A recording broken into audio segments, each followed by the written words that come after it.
Assalamualaikum warahmatullahi wabarakatuh. Jumpa lagi dengan saya Ibu Mahrani. Kali ini kita akan belajar tentang sejarah termos serta penggunaan benda konduktor dan isolator. Suatu pagi, Lani bergegas memasuki ruang kelas dengan membawa sebuah kotak. Ia segera menemui Dayu yang saat itu sudah ada di kelas. Dayu, coba lihat apa yang saya bawa. Kamu akhirnya mendapatkan botol minum tahan panas yang selama ini kamu idamkan, Lani. Bolehkah saya melihatnya? Tentu saja, Dayu. Saya senang sekali. Akhirnya saya dapat menyimpan teh panas atau air dingin dari rumah agar saya masih bisa menikmatinya di sekolah. Nanti kita berbagi ya, Dayu. Sebenarnya saya lebih penasaran dengan cara kerja benda itu, Dayu. Bahan apa saja yang digunakan benda itu untuk menjaga panas dari air teh panas tidak keluar sehingga tetap hangat dan kamu pun tetap dapat memenggangnya tanpa kepanasan. Di dalam kotak ini ada brosur yang menggambarkan bagian-bagian benda ini. Nanti kita lihat ya. Tetapi saya bawa sebuah artikel yang kurasa juga menarik untuk kita ketahui. Sejarah termos. Benda ini pun sebenarnya hampir sama dengan termos yang biasa kita pakai untuk menyimpan air panas. Maukah kamu membaca bersama saya? Tentu saja, Lani. Ayo Dayu, baca tentang sejarah termos dong. Sejarah termos. Hampir semua keluarga memiliki termos di rumahnya. Termos memang sering digunakan untuk menyimpan air panas agar tetap panas saat digunakan. Biasanya keluarga yang memiliki bayi yang memerlukan susu setiap saat menggunakan termos untuk menyimpan air panas. Termos adalah sebuah benda yang biasanya berbentuk tabung seperti botol yang mempunyai dinding berlapis. Benda ini dirancang berbentuk seperti kaca dengan bahan mengkilap yang dapat menyimpan cairan agar tetap memiliki suhu seperti semula. Dengan dinding dalam termos yang dirancang seperti kaca, maka kalor yang terdapat pada air panas tersebut tidak bisa berpindah dengan cepat. Panas yang dikeluarkan oleh air panas tadi dapat ditahan oleh dinding dalam termos yang terbuat dari bahan mengkilap ini. Sehingga air panas di dalamnya akan tetap hangat hingga beberapa saat, tergantung dari ketebalan dindingnya.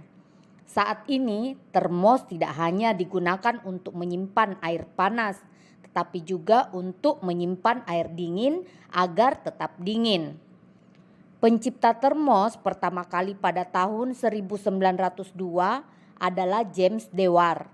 Penemuannya didorong oleh kebutuhannya untuk menjaga agar minuman bayinya tetap hangat. Tetapi saat itu, untuk menjaga suhu minuman agar tetap hangat merupakan hal yang sulit dilakukan, terutama dalam kondisi cuaca yang dingin seperti di Eropa.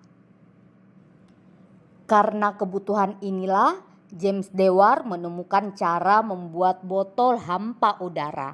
Botol hampa udara merupakan wadah dari kaca berdinding ganda dengan ruang di antara dindingnya dikosongkan dan ditutup rapat untuk mencegah agar panas tidak menjalar.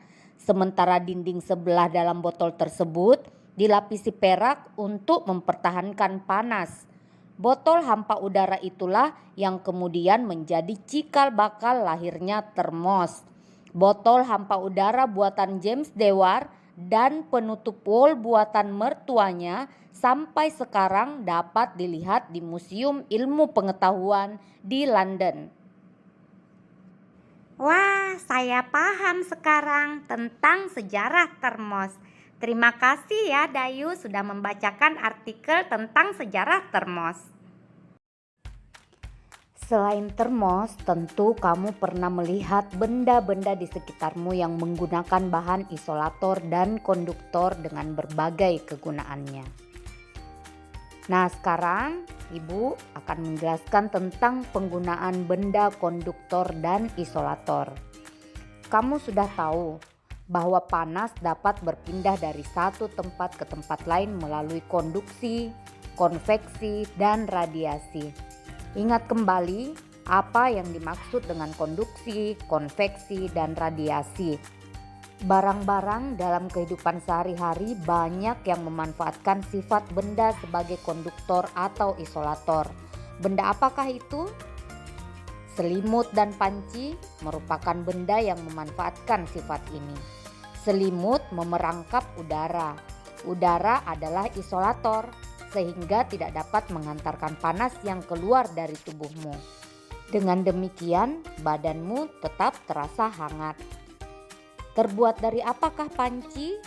Panci terbuat dari bahan logam, misalnya aluminium. Aluminium merupakan penghantar panas yang sangat baik. Panci akan menghantarkan panas ke makanan yang dimasak. Pegangan panci terbuat dari plastik. Plastik merupakan isolator, sehingga kamu tidak akan kepanasan ketika memegangnya. Mesin mobil dan motor terbuat dari bahan yang dapat menghantarkan panas. Mesin memerlukan panas untuk memperoleh kinerja mesin yang ideal. Karena itu, mesin dibuat dari bahan konduktor sebagai penghantar panas. Nah, dari apa yang telah Ibu jelaskan, kalian pasti sudah tahu mana bahan yang bersifat konduktor dan isolator. Selain selimut dan panci, tentu kamu dapat dengan mudah menjumpai penggunaan benda yang bersifat konduktor dan isolator dalam kehidupan sehari-hari. Nah, anak-anakku, cukup sekian ya materi kita hari ini. Ibu akhiri dengan ucapan wassalamualaikum warahmatullahi wabarakatuh.